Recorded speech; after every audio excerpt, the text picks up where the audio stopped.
Hello, welcome back. তো আজকে আমরা করব ক্লাস 8 এর কোষে দেখি 1.1 থেকে 6, 7 আর 8 এর দাগের যে অঙ্কগুলো রয়েছে সেগুলো।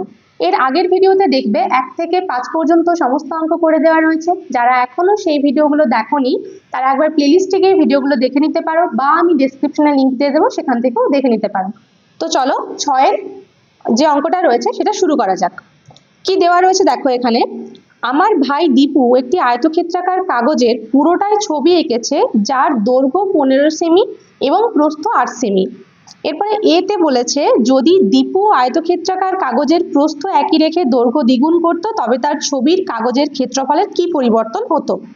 তো প্রথমে দেখো, যে কাগজটায় ছবি এঁকেছে সেটার দৈর্ঘ্য হচ্ছে 15 সেমি। আয়তক্ষেত্রাকার কাগজের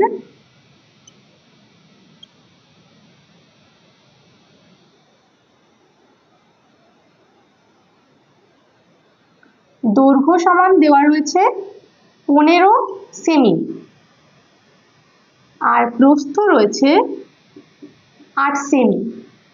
তাহলে এখান থেকে আমরা কি করতে পারবো, যেহেতু এখানে ক্ষেত্রফলের পরিবর্তন কিরকম হচ্ছে জানতে চাইছে। দেখো এর যে প্রশ্নটা রয়েছে সেখানে শেষে দেওয়া রয়েছে যে তার ছবির কাগজের ক্ষেত্রফলের কি পরিবর্তন হতো। তাহলে আমাদের প্রথমে জানতে হবে যে ক্ষেত্রফল কত ছিল, তবে বুঝতে পারবো যে পরে পরিবর্তন কি হয়েছে। তাহলে এখানে আমরা বার করে নেব আগে ক্ষেত্রফল সমান কত। দেখো ক্ষেত্রফল সমান হচ্ছে দৈর্ঘ্য ইন্টু প্রস্থ। আয়তক্ষেত্রের ক্ষেত্রফলের সূত্র কি? দৈর্ঘ্য ইন্টু প্রস্থ। দৈর্ঘ্যের সাথে প্রস্থ গুণ করতে হয়। তাহলে ক্ষেত্রফল সমান কত হবে? 15 গুণিত 8, আর এখানে একক দেব আমরা বর্গ সেমি, সমান কত? 15 8 গুণ করলে হচ্ছে 120 বর্গ সেমি। এবার এখান থেকে চলে যাব আমরা এর যে অঙ্কটা রয়েছে সেখানে। কি বলা রয়েছে দেখো, যদি দীপু আয়তক্ষেত্রাকার কাগজের প্রস্থ একই রেখে, মানে এই যে প্রস্থ 8 সেমি রয়েছে সেটা একই থাকছে, কিন্তু দৈর্ঘ্যটা দ্বিগুণ করছে। দৈর্ঘ্য 15 সেমি রয়েছে, তার দ্বিগুণ করছে, অর্থাৎ কি 2 দিয়ে গুণ করে যত হচ্ছে সেটা হবে নতুন দৈর্ঘ্য। তাহলে প্রস্থ একই রেখে দৈর্ঘ্য দ্বিগুণ করলে দৈর্ঘ্য হয়।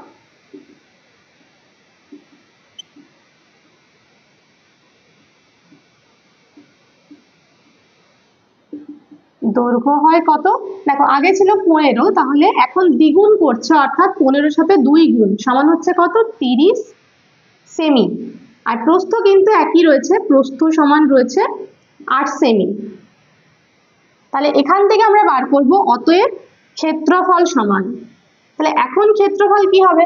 এখন যেহেতু দৈর্ঘ্যটা চেঞ্জ হয়ে গেছে, দৈর্ঘ্য আগে ছিল 15 এখন হয়েছে 30, তাহলে এখন ক্ষেত্রফলও চেঞ্জ হবে। ক্ষেত্রফল কত হবে? ক্ষেত্রফল হচ্ছে দৈর্ঘ্য ইন্টু প্রস্থ, মানে 30, তার সাথে 8 গুণ, এখানে একক হবে বর্গ সেমি, সমান কত? 8 3 24। দেখো 240 বর্গ সেমি। এবার আমাদের বুঝতে হবে যে আগে যে ক্ষেত্রফলটা ছিল আর এখন যে ক্ষেত্রফলটা হয়েছে এদের মধ্যে কি সম্পর্ক।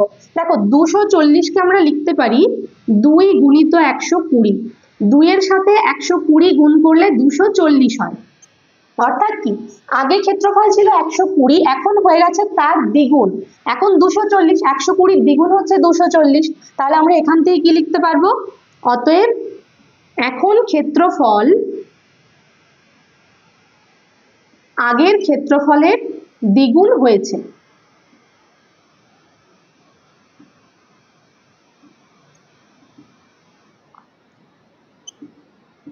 দ্বিগুণ হয়েছে, ঠিক আছে। তাহলে যখন আমরা প্রস্থ একই রেখে দৈর্ঘ্য দ্বিগুণ করছি তখন ক্ষেত্রফলটাও কি হচ্ছে? দ্বিগুণ হয়ে যাচ্ছে। এবার একইভাবে বিতে কি রয়েছে? বিতে রয়েছে দৈর্ঘ্য একই রেখে প্রস্থ দ্বিগুণ। তার মানে এখানে আমরা বিতে এবার কি করব, এখানে প্রস্থের জায়গায় দৈর্ঘ্য একই রেখে প্রস্থ দ্বিগুণ করলে প্রস্থটা কত হচ্ছে দেখবো, সেখান থেকে দৈর্ঘ্য দেখবো, ঠিক আছে। দেখো তাহলে এখানে কি বলছে, যদি দীপু তার ছবির কাগজের দৈর্ঘ্য একই রেখে প্রস্থ দ্বিগুণ করতো, তাহলে এখানে আমরা একই রকম ভাবে লিখবো যে দৈর্ঘ্য একই রেখে প্রস্থ দ্বিগুণ করলে, প্রস্থ দ্বিগুণ করলে কি হবে? প্রস্থ হয়। প্রস্থ সমান কত হবে? দেখো প্রস্থ আগে ছিল 8 সেমি, এখন তার দ্বিগুণ হচ্ছে, মানে 2 × 8 সমান কত? 16 সেমি। আর দৈর্ঘ্য সমান কি হবে? দৈর্ঘ্য আগে যেটা ছিল সেটাই থাকবে, অর্থাৎ কত? 15 সেমি। এবার তাহলে ক্ষেত্রফল সমান কত হবে? দেখো ক্ষেত্রফল মানে হচ্ছে দৈর্ঘ্য ইন্টু প্রস্থ, তার মানে 15 ইন্টু 16, 15 ইন্টু 16। এখানটা গুণ করে কত হচ্ছে দেখে নাও, 16 আর 15, 5 6 30, এখানে 3 থাকছে, 5 একে 5 আর 3 হচ্ছে 8। আবার এখানে 1 6 6, 1 একে 1, 0 6 আর 8 হচ্ছে 14, 4 হাতে 1 থাকলে 1 আর 1 2। দেখো এটা হচ্ছে আগের মতনই হলো 240 বর্গ সেমি, আর 240 কে আমরা লিখতে পারি 2 ইন্টু 120।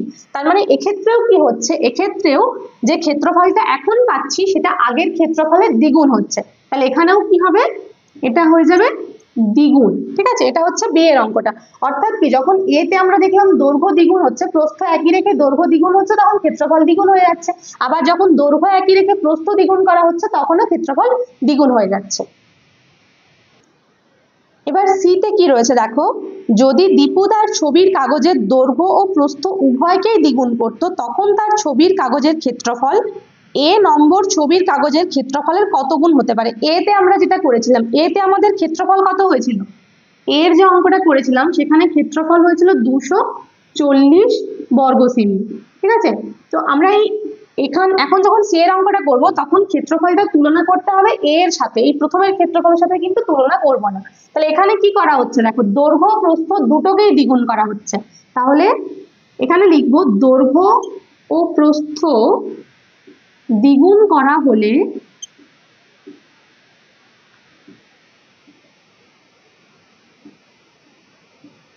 দৈর্ঘ্য হয়, দৈর্ঘ্য কত হচ্ছে দেখো, দৈর্ঘ্য হচ্ছে 15 ছিল আগে, এখন তার দ্বিগুণ, অর্থাৎ 15 2 হচ্ছে 30 সেমি।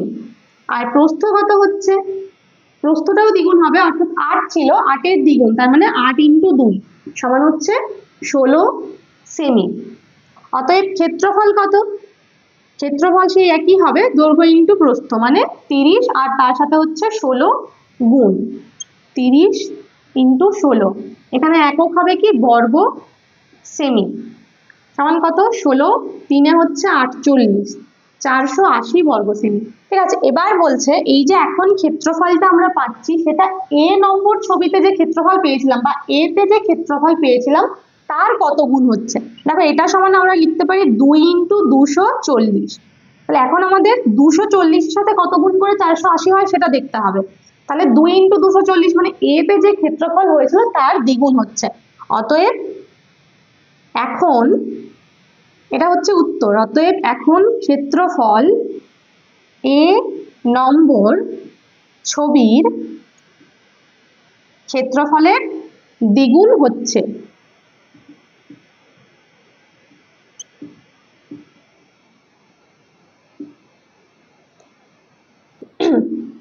দেখো এবার ডি তে কি রয়েছে, কিন্তু যদি তার ছবির কাগজের দৈর্ঘ্য ও প্রস্থ উভয়কেই অর্ধেক করত, তখন তার ছবির কাগজের ক্ষেত্রফলের কি পরিবর্তন হতো।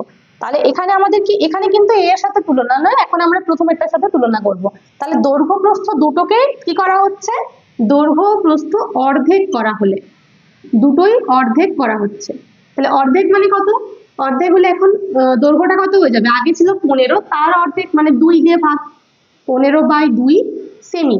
আর প্রস্থটা অর্ধেক করা হলে কত হচ্ছে 8/2, তাহলে 2 4 8 সমান হচ্ছে 4 সেমি।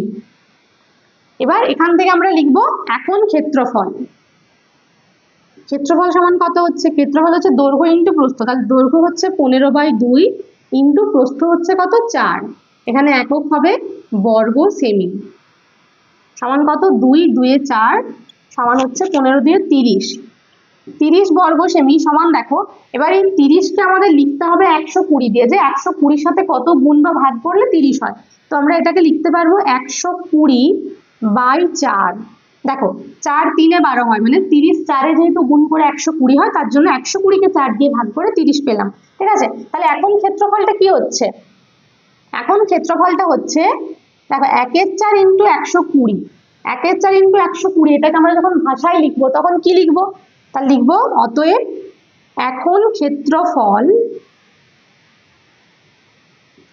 আগের ক্ষেত্রফলের কত হয়েছে, 1/4কে আমরা বলি 1/4, তাহলে আগের ক্ষেত্রফলের 1/4 চতুর্থাংশ হয়েছে।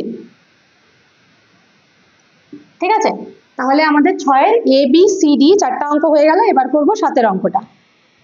দেখো 7-এর অঙ্কটাতে কি বলা রয়েছে, আমি 3টি বর্গক্ষেত্রাকার কাগজ কাটি এবং ক্ষেত্রফলের কিরূপ পরিবর্তন হবে দেখি। এতে বলা রয়েছে দৈর্ঘ্য দ্বিগুণ করা হয়, আর বিতে রয়েছে দৈর্ঘ্য অর্ধেক করা হয়। তো 6-এর যে অঙ্কটা ছিল সেটা ছিল আয়তক্ষেত্রের অঙ্ক, আর এটা হচ্ছে বর্গক্ষেত্র। এবার এখানে 3টি বর্গক্ষেত্রাকার বলেছে, আমি একটা দিয়ে দেখাচ্ছি, 3টি মানে সেই একই হবে। ঠিক আছে, তাহলে প্রথমে যেহেতু বর্গক্ষেত্রের ক্ষেত্রফলের সূত্র কি, বাহু ইন্টু বাহু, বাহুর সাথে বাহু গুণ করলে বর্গক্ষেত্রের ক্ষেত্রফল পাওয়া যায়। তাহলে বর্গক্ষেত্রের ক্ষেত্রফলের জন্য আমাদের বাহু চাই। তাহলে প্রথমে আমরা ধরি বর্গক্ষেত্রাকার কাগজটির বাহু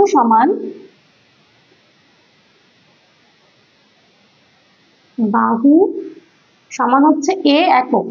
ঠিক আছে, আমি এখানে এ ধরলাম। এবার এখানে যেহেতু 3টি বলেছে, তোমরা 3টি ধরবে, এ বি সি। এবার এ এর জন্য যা হবে বি আর সি এর জন্য সেই একই জিনিস হবে।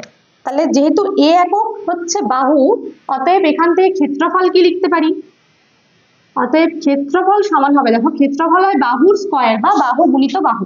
তাহলে এ এর স্কয়ার হয়ে যাচ্ছে, এখানে পাশে হবে বর্গ একক। ঠিক আছে, এবার আমরা চলে যাব এ তে। দেখো বলেছে দৈর্ঘ্য দ্বিগুণ করা হচ্ছে, দৈর্ঘ্য দ্বিগুণ করা হলে, দৈর্ঘ্য বলতে কিন্তু এখানে বাহুটাকেই দৈর্ঘ্য বলা হচ্ছে, তাহলে দৈর্ঘ্য দ্বিগুণ করা হলে দৈর্ঘ্য হয় কত, এর দ্বিগুণ, অর্থাৎ এর সাথে 2 গুণ, সমান হচ্ছে 2a একক। অতএব ক্ষেত্রফল কত হবে, বাহু যখন বাহুটা a তখন ক্ষেত্রফল হয় a স্কয়ার। এবার বাহু যখন 2a তখন ক্ষেত্রফল কত হবে, 2a এর স্কয়ার। তাহলে 2a এটার হোল স্কয়ার, এখানে একক হবে কি, বর্গ একক। এবার 2 এর স্কয়ার কত, 2 এর স্কয়ার হচ্ছে 4, আর a এর স্কয়ার হচ্ছে a স্কয়ার, বর্গ একক। তাহলে এখন যে ক্ষেত্রফলটা হলো সেটা কি হচ্ছে, দেখো এটাকে আমরা লিখতে পারি সমান 4 ইন্টু a স্কয়ার। মানে আগে a স্কয়ার ছিল, এখন হয়ে যাচ্ছে a স্কয়ারের 4 গুণ, 4 ইন্টু a স্কয়ার মানে a স্কয়ারের 4 গুণ। তাহলে কি লিখবো, অতএব এখন ক্ষেত্রফল আগের ক্ষেত্রফলের 4 গুণ হয়েছে।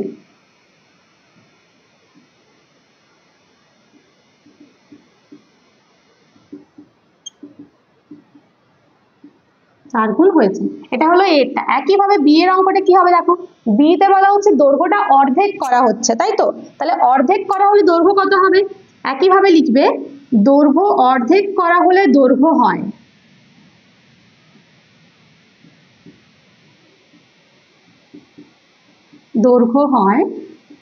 আগে ছিল দেখো এ, এখন যখন অর্ধেক হচ্ছে তখন কত হয়ে যাবে, a/2 একক।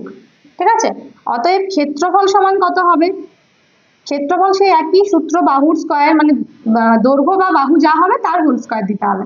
তাহলে এখানে হোল স্কয়ার, a স্কয়ার হচ্ছে a স্কয়ার, আর 2 স্কয়ারের জন্য নিচে হচ্ছে 4 বর্গ একক। তাহলে কি দেখছো, এটা সেই আগেরটার মতো, মানে যত ছিল তার 4 ভাগের 1 ভাগ, সেটাকে আমরা ভাষাতে লিখলে বলি 1/4, মানে আগে যত ছিল তার 1/4 হচ্ছে। তাহলে এখানে লিখবে অতএব ক্ষেত্রফল আগের ক্ষেত্রফলের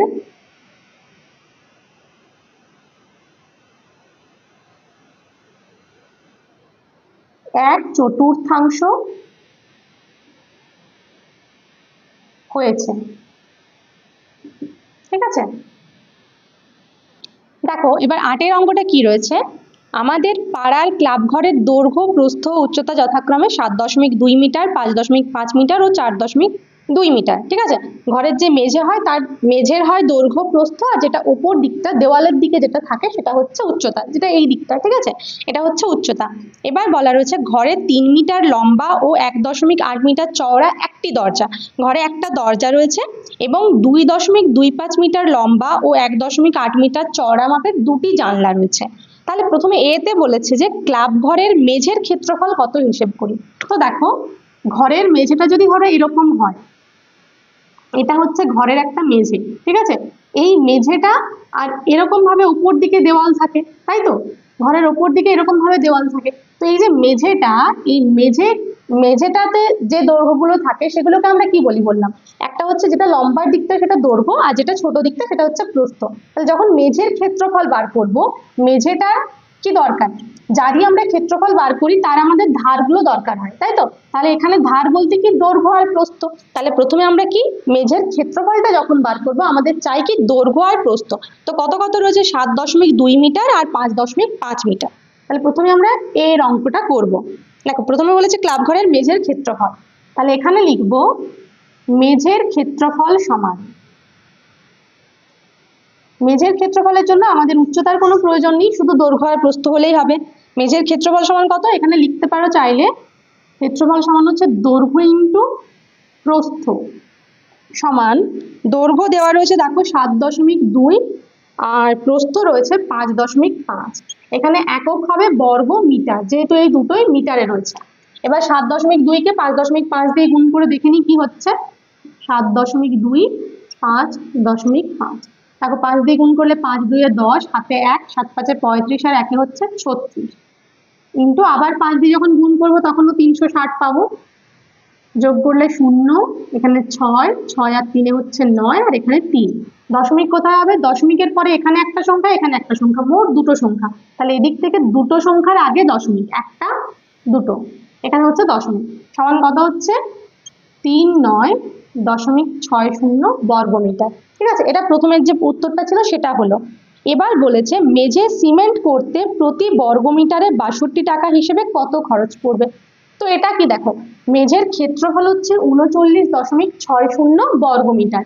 এবার বলছে প্রতি বর্গমিটারে 62 টাকা হিসেবে, মানে কি, এরকম যদি একটা মেঝে থাকে, এটা হচ্ছে আমাদের পুরো মেঝেটা, ঠিক আছে, প্রতি বর্গমিটারে 62 টাকা মানে কি, দেখো এরকম যদি এই দিকটা পুরোটা কিছু মিটার রয়েছে, যেটা ছিল আমাদের 7.2 আর এদিকটা ছিল 5.5, তো প্রতি বর্গমিটার মানে কি, এখান থেকে যদি আমরা 1 মিটার যাই আর এদিক থেকে 1 মিটার যাই, তখন যে জায়গাটা তৈরি হচ্ছে এইটা, এটাকে বলা হচ্ছে 1 বর্গমিটার জায়গা। তো এটা তৈরি, এটা মেঝেটা, ওই মেঝেটা করতে সিমেন্ট দিয়ে করতে খরচ হচ্ছে 62 টাকা। তাহলে আমাদেরকে এরকম করে এই পুরো মেঝেটার ক্ষেত্রফল কত, 39.60, এরকম কতগুলো পার্ট মিলে মিলে, এরকম কতগুলো পার্ট মিলে মিলে হয়েছে কত, 39.60।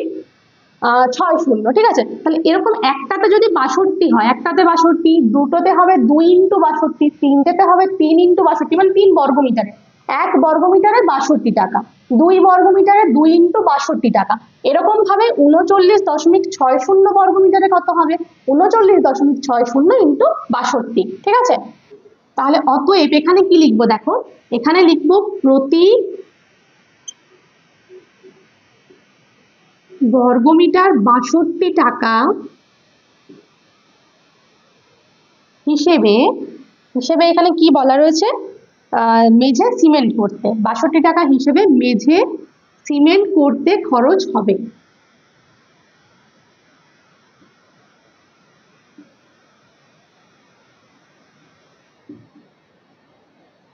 খরচ হবে সমান কত হচ্ছে, দেখো কি বললাম যে প্রতি বর্গমিটারে মানে 1 বর্গমিটারে, প্রতি বর্গমিটারে 62 টাকা, অর্থাৎ 1 বর্গমিটারে 62 টাকা। তাহলে এত বর্গমিটারে কত টাকা হবে, ওইটা ইন্টু 62, মানে 39.60 ইন্টু 62 টাকা সমান। এবার এখানটা আমরা গুণ করে দেখে নিই, দেখো কত হচ্ছে, 39.60, এটার সাথে হচ্ছে 62 গুণ, প্রথমে 2 দিয়ে গুণ করি, 2 0 0, 2 6 12, 2 হাতে 1 থাকছে, 9 2 18 আর 1 19, আবার হাতে 1 রয়েছে, 3 2 6 আর 1 7, ইন্টু এবার 6 দিয়ে গুণ, 6 0 0, 6 6 36 6, 3 থাকছে, 9 6 54 আর 3 হচ্ছে 57, হাতে 5 থাকছে, 6 3 18 আর 5 হচ্ছে 23, যোগ করলে হচ্ছে 0, এখানে 2, 9 6 15 5, হাতে 1 থাকলে 7 2 14 আর 1 15 5, হাতে 1, এখানে 4 আর 2, দশমিকের পরে দেখো দুটো সংখ্যা রয়েছে, এখানেও দশমিকের পরে দুটো সংখ্যা হবে, সমান হচ্ছে কত, 2455.20 টাকা। ঠিক আছে, তাহলে এর যে অঙ্কটা ছিল সেটা বুঝতে পারলে। এবার দেখো বিতে কি বলা রয়েছে, বিতে যেটা বলা রয়েছে তার জন্য আমাদের একটা সূত্র জানতে হবে। বলেছে দরজা ও জানালা বাদে ভিতরের 4 দেওয়ালের ক্ষেত্রফল। তো এই যে 4টা দেওয়ালের ক্ষেত্রফল, এটার একটা সূত্র রয়েছে, এটা সূত্রটা প্রত্যেকটা দেওয়ালের যে ক্ষেত্রফল সেগুলো যোগ করেই তৈরি করা হয়েছে। তো আমি সূত্রটা প্রথমে বলে দিচ্ছি, দেখো এখানে লিখে রাখি 4 দেওয়ালের ক্ষেত্রফল, চার দেওয়ালে যখন আমরা ক্ষেত্রফল করি তখন দেখো প্রত্যেকটা দেওয়ালের জন্য একটু ভালো করে ভাবলে বুঝতে পারবে যে প্রথম যে একটা দেওয়াল, যেটা দৈর্ঘ্যের দিকের যে দেওয়ালটা, ধরো এই দিকের একটা হচ্ছে দৈর্ঘ্য, তার দিকের যে দেওয়ালটার তখন যদি আমরা ক্ষেত্রফল বার করি তখন হবে কি, ওই দেওয়ালটার জন্য কি রয়েছে, নিচে একটা দৈর্ঘ্য উপরে উচ্চতা, উচ্চতা কিন্তু সবারই রয়েছে, তাহলে এটার জন্য হবে দৈর্ঘ্য ইন্টু উচ্চতা। ওর ঠিক বিপরীতে যে দেওয়ালটা রয়েছে সেটাও একই রকম দেওয়াল, সেটাও হবে দৈর্ঘ্য ইন্টু উচ্চতা। আর উল্টো দিকের যে দেওয়ালগুলো, এই দিকের গুলোকে যদি আমরা দৈর্ঘ্য ধরি, উল্টো দিকের গুলো হবে প্রস্থ, তাহলে ওই উল্টো দিকেরটা হবে কত, প্রস্থ ইন্টু উচ্চতা, আবার ওই প্রস্থ ইন্টু উচ্চতার বিপরীতে যেটা রয়েছে সেটাও প্রস্থ ইন্টু উচ্চতা। তাহলে কি কি যোগ হলো, দৈর্ঘ্য ইন্টু উচ্চতা যুক্ত দৈর্ঘ্য ইন্টু উচ্চতা যুক্ত প্রস্থ ইন্টু উচ্চতা যুক্ত প্রস্থ ইন্টু উচ্চতা, মানে সবগুলোর জন্যই দেখো উচ্চতাটা রয়েছে, তখন উচ্চতাটা কমন হয়ে যায়, তার সাথে একটা 2 কমন চলে আসে, তার জন্য এখানটা হয় 2 ইন্টু দৈর্ঘ্য যুক্ত প্রস্থ, যেহেতু দৈর্ঘ্য প্রস্থ গুলো দুবার করে থাকে সেটা, আর ইন্টু এখানে হয় উচ্চতা। ঠিক আছে, এই উচ্চতাটা সবার জন্য কমন চলে আসে। তাহলে এটা হচ্ছে চার দেওয়ালের ক্ষেত্রফলের সূত্র। তাহলে প্রথমে আমরা বিয়ের যে অঙ্কটা করব তার জন্য প্রথমে আগে চার দেওয়ালের ক্ষেত্রফল বার করে নেব। কিন্তু দেখো এখানে শুধু চার দেওয়ালের ক্ষেত্রফল বলেনি, এখানে বলেছে দরজা জানলা বাদে। একটা ঘরের যখন দেওয়ালগুলো থাকে, দেওয়ালের উপরেই দরজা থাকে জানলা থাকে, তখন যখন ওই ঘরটাকে মানে দেওয়ালগুলোকে রং করা হয় বা প্লাস্টার করা হয়, তখন কি ওই দরজা জানলার যে পার্টগুলো সেগুলো বাদ চলে যায়, তখন আমাদের দরজা জানলা বাদে বার করতে হয়। তাহলে এখানে আমরা কি করব, প্রথমে পুরো চার দেওয়ালের ক্ষেত্রফল, মানে আমরা ভেবে নেব যে কোনো দরজা জানালা নেই, সেই হিসেবে পুরো চার দেওয়ালের ক্ষেত্রফল বার করব। তারপর সেখান থেকে ঘরে কি রয়েছে দেখো, ঘরটাতে রয়েছে একটা দরজা দুটো জানালা, তাহলে প্রথমে একটা দরজার ক্ষেত্রফল বার করবো, তারপরে দুটো জানালার ক্ষেত্রফল বার করবো, সেই দুটোকে যোগ করব, সেই দুটো মিলে যেটা হবে সেটা আমরা মানে যে চার দেওয়ালের ক্ষেত্রফল রয়েছে তার থেকে বিয়োগ করব, তাহলেই দরজা জানালা বাদে চার দেওয়ালের ক্ষেত্রফল পেয়ে যাব। দেখো তাহলে প্রথমে চার দেওয়ালের ক্ষেত্রফল সমান কত হবে, তো সূত্র হিসাবে সূত্রটা আমাদের 2 ইন্টু দৈর্ঘ্যযুক্ত প্রস্থ ইন্টু উচ্চতা। তাহলে এখানে কত হবে 2 ইন্টু, দেখো দৈর্ঘ্য রয়েছে, ঘরটা যেটা দৈর্ঘ্য ছিল 7.2 যুক্ত প্রস্থ মানে 5.5 ইন্টু উচ্চতা মানে হচ্ছে 4.2।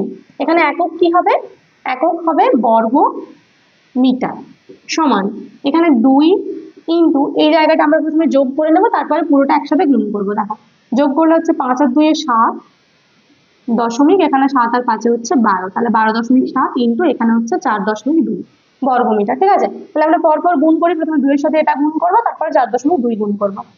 12.7কে প্রথমে 2 দিয়ে গুণ, দেখো 7 2 14, 4 হাতে 1 থাকলে 2 2 4 আর 1 5, আর এখানে 2 1 2, দশমিকের পরে একটা সংখ্যা ছিল, এখানে দশমিকের পরে একটা সংখ্যা হলো। এবার এটাকে আবার গুণ করব 4.2 দিয়ে, তাহলে প্রথমে 2 দিয়ে গুণ করি, 2 4 8, 2 5 10 0, হাতে 1 থাকলে 2 2 4 আর 1 5, ইন্টু আবার 4 দিয়ে গুণ করে 4 4 16 6, হাতে 1 থাকলে 4 5 20 আর 1 21, হাতে 2 আছে, 4 2 8 আর 2 হচ্ছে 10, তাহলে এখানে যোগ করলে 8, এখানে 6, 5 আর 1 6, এখানে 0, এখানে 1।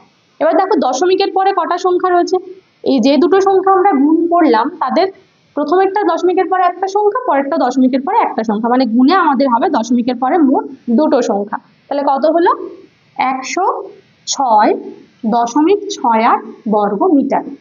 এটা হলো পুরো চারটা দেওয়ালের ক্ষেত্রফল। এবার এখান থেকে আমরা বার করব একটি দরজার ক্ষেত্রফল, কারণ দরজা আর জানলাটা বিয়োগ করতে হবে। একটি দরজার ক্ষেত্রফল, এবার দরজাটা কি আকৃতির হয়, দরজা হয় আয়তক্ষেত্রাকার, দরজার একটা দিক বেশি লম্বা হয় একটা দিক ছোট হয়, তার মানে আয়তক্ষেত্রাকার, অর্থাৎ দৈর্ঘ্য ইন্টু প্রস্থ। এবার দেখো দরজার দৈর্ঘ্য প্রস্থ কত দেওয়া রয়েছে, 3 মিটার লম্বা, 1.8 মিটার চওড়া, তার মানে 3টা হচ্ছে দৈর্ঘ্য, 1.8টা হচ্ছে প্রস্থ, একক হবে কি বর্গ মিটার। এখানটা গুণ করলে কত হয় দেখো, 18 3 হয় 54, আর যেহেতু দশমিকের পর একটা সংখ্যা রয়েছে তাহলে এখানে দশমিক হবে, অর্থাৎ 5.4 হলো। ঠিক আছে, এটা একটি দরজার। আর আমরা এখানে একেবারে বার করে নেব দুটি জানালার ক্ষেত্রফল। দুটি জানালার ক্ষেত্রফল কত হবে, একটি জানালা যা হয় দুটি জানালার হবে তার ডবল, তার মানে এখানে প্রথমে একটা 2 গুণ করে দিলাম দুটোর জন্য। ঠিক আছে, তারপরে এখানে একটি জানালার যেটা ক্ষেত্রফল হয় সেটা লিখবো, তারপরে 2 গুণ করলে সেটা দুটোর হয়ে গেল। তাহলে জানালার দৈর্ঘ্য দেখো দেওয়া রয়েছে 2.25, আর প্রস্থ দেওয়া রয়েছে 1.8, এখানে হচ্ছে বর্গ মিটার। ঠিক আছে, এবার একই রকম ভাবে এটার মতো আমরা এখানটাও গুণ করে নেব, প্রথমে 2.25কে 2 দিয়ে গুণ করব, তারপরে সেটাকে আবার 1.8 দিয়ে গুণ করবো, 2.25কে 2 দিয়ে গুণ, 5 2 10, হাতে 1 থাকলে 2 2 4 1 5 আর 2 2 4, ঠিক আছে। 4.50 হলে এটাকে আবার গুণ করব 1.82, 8 0 0, 8 5 40 এর 0, 4 থাকছে, 8 4 32 আর 4 হচ্ছে 36, ইন্টু 1 দিয়ে গুণ করলে 1 0 0, 1 5 5, 1 4 হচ্ছে 4, যোগ করলে হচ্ছে 0 0, 6 5 11, হাতে 1 থাকছে, তাহলে 4 4 8। দশমিকের পরে কটা সংখ্যা রয়েছে? একটা, দুটা, তিনটা। দেখো তাহলে এখানে হচ্ছে দশমিকের মানে তিনটে সংখ্যার আগে দশমিক দিতে হবে। তাহলে কত হলো? 8.100। ওই পরের শূন্যগুলো আমাদের কিন্তু লেখার দরকার নেই, তাহলে আমরা লিখতে পারি 8.1 বর্গ মিটার, ঠিক আছে। এবার আমরা কি করব, যে এখানে কি বলা রয়েছে দেখো, দরজা ও জানালা বাদে 4 দেওয়ালের ক্ষেত্রফল, সেটা আমরা এবার পেয়ে যাব। অতএব দরজা ও জানালা বাদে 4 দেওয়ালের ক্ষেত্রফল, অর্থাৎ কি 4 দেওয়ালের ক্ষেত্রফল কিন্তু দরজা জানালা বাদে, তাহলে যেগুলো বাদে সেগুলো আমাদেরকে বাদ দিতে হবে, অর্থাৎ বিয়োগ করতে হবে। তাহলে 4 দেওয়ালের ক্ষেত্রফল থেকে আমরা এই দুটোকে বাদ দেব, বিয়োগ করব।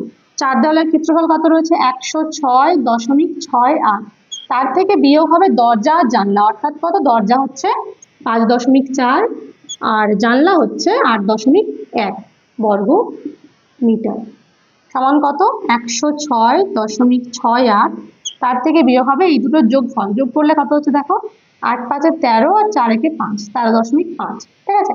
এবার 106.68 থেকে বিয়োগ করবো 13.5, এখানে দেখো লেখা রয়েছে, এখানে লিখে দিই 13.5। এবার 13.5, কিন্তু এখানে একটা সংখ্যা যেহেতু রয়েছে, এই জায়গাটাতে আমরা একটা শূন্য দিতে পারি, ঠিক আছে। এবার এখানটা বিয়োগ করব, বিয়োগ করলে কত হচ্ছে? 8 এর থেকে 0 হচ্ছে 8, 6 এর থেকে 5 হচ্ছে 1, 1 8 হলো, ঠিক আছে, দশমিক। এখানে 6 এর থেকে 3 হচ্ছে 3, এখানে 1 থেকে শূন্যটাকে 10 ধরবো, তাহলে 1 এর থেকে 10 হচ্ছে 9, হাতে 1 থাকলে এখানটা 1 1 কেটে যাচ্ছে, তাহলে হচ্ছে 93.18 সমান হলো 93.18 বর্গ মিটার। এখানে কিন্তু ব্র্যাকেটটা দিতে হবে, ঠিক আছে। তাহলে আমাদের যে বি এর অ্যান্সারটা সেটা কি হচ্ছে? দরজা ও জানালা বাদে ভিতরের 4 দেওয়ালের ক্ষেত্রফল হচ্ছে 93.18 বর্গ মিটার।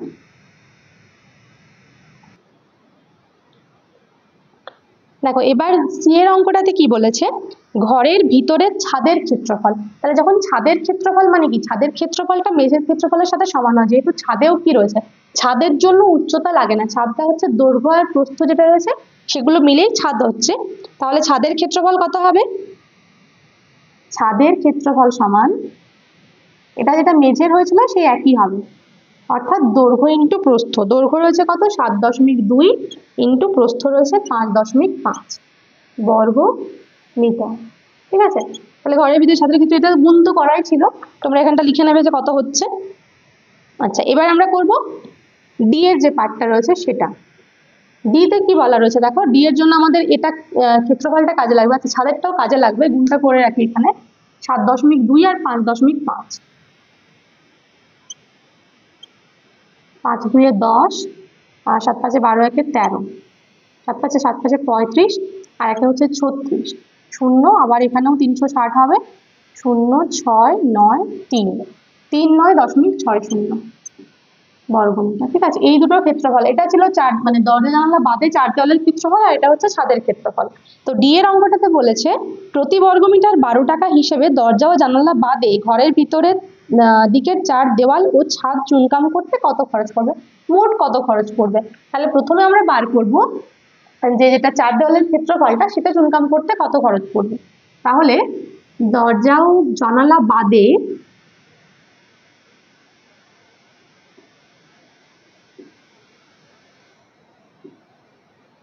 4 দেওয়াল চুনকাম করতে খরচ পড়বে। তো এখানে কি, এখানে যেহেতু প্রতি বর্গমিটারের টাকাটা দেওয়া আছে, সেখান থেকে আমরা ওটা গুণ করলে পেয়ে যাব।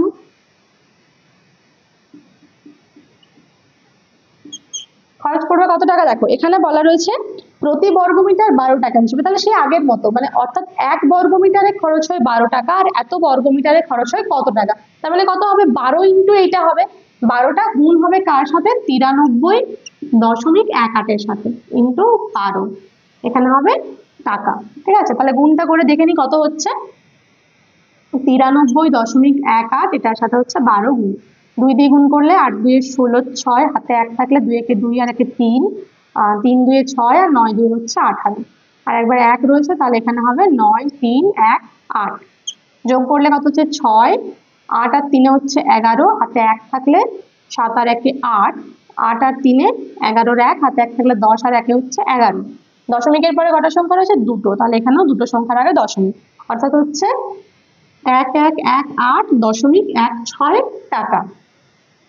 এটা হচ্ছে দরজা ও জানালা বাদে 4 দেওয়াল চুনকাম করতে। আর এবার এর সাথে হচ্ছে ছাদ চুনকাম করতে। ছাদ চুনকাম করতে খরচ পড়বে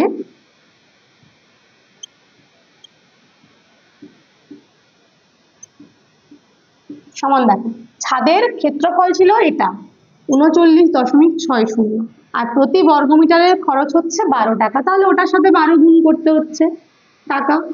ঠিক আছে, এবার গুণটা করে মানে 12 গুণ করে দেখে নি কত হচ্ছে। দেখো এখানে গুণ করবো 12, 2 দিয়ে গুণ করলে 2 0 0, 2 6 12 2, হাতে 1 থাকলে 9 2 18 আর 1 19, আবার হাতে 1 3 2 6 আর 1 7, ইন্টু 1 দিয়ে গুণ করলে 1 0 0, 1 6 6, 1 9 9, 1 3 3, যোগ করলে হচ্ছে 0 2, 9 আর 6 15 5, হাতে 1, 10 7 17, হাতে 1 থাকলে এখানে 4। দশমিকের পরে কটা সংখ্যা ছিল? যেখানে গুণটা করছি দেখো দশমিকের পরে এখানে দুটো সংখ্যা ছিল, পরেরটাতে দশমিকের দিয়ে কোনো সংখ্যা নেই, তাহলে এখানেও দশমিকের পরে দুটো সংখ্যা, একটা দুটো, তাহলে কত হচ্ছে 775.20 টাকা। অতএব এখান থেকে আমাদের বার করতে হবে মোট খরচ। মোট কত খরচ হবে বলেছে, তাহলে মোট খরচ কত? 1118.16 যুক্ত এখানে হচ্ছে 475.20 টাকা। ঠিক আছে, যোগ করলে কত হচ্ছে দেখো, 0 সাথে 6 হচ্ছে 6, 2 আর 1 হচ্ছে 3, এখানে দশমিক, 8 আর 5 13 3, হাতে 1 আছে, 7 আর 1 8 আর 1 হচ্ছে 9, এখানে 4 আর 1 হচ্ছে 5 আর এখানে 1 রয়েছে। ঠিক আছে, টাকা। তাহলে মোট খরচ কত হলো? 1593.36 টাকা, যেটা আমাদের ডি এর অ্যান্সারটা ছিল। ঠিক আছে, তাহলে আজকে দেখো আমাদের কোষে দেখি 1.1 পুরো কমপ্লিট হয়ে গেল। পরের দিন আমরা করব কোষে দেখি 1.2 থেকে যে অঙ্কগুলো রয়েছে সেগুলো। আর তোমাদের যদি ভিডিওটা ভালো লেগে থাকে তাহলে লাইক করবে, কমেন্ট করবে, বন্ধুদের সঙ্গে শেয়ার করবে, চ্যানেল নতুন হলে চ্যানেলটাকে সাবস্ক্রাইব করে রাখবে। আর এই অঙ্কগুলো বুঝতে যদি কোনো রকম অসুবিধা হয়ে থাকে সেটাও কমেন্টে জানাতে পারো, আমি চেষ্টা করব পরের ভিডিওতে সেটা আরেকবার বুঝিয়ে দেওয়ার।